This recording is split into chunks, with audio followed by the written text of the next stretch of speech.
Hey guys, welcome to Tech Team channel. Hope you are doing well. In this video, I'll be showing you how you can download ChatGPT on Windows. So let's go to the browser first. Right here, open AI and press enter. After that, you will find this openai.com. Just click this one. Then you have to go here, product. Click on ChatGPT.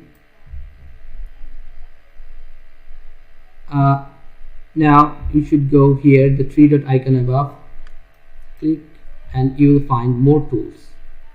Just click on this, or you can stay on your cursor and you will find create shortcut.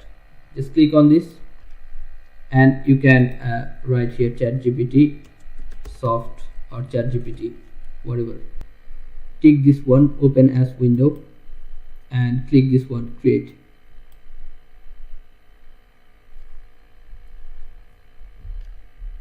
Okay, let's see if it's work now. See, your ChatGPT is here.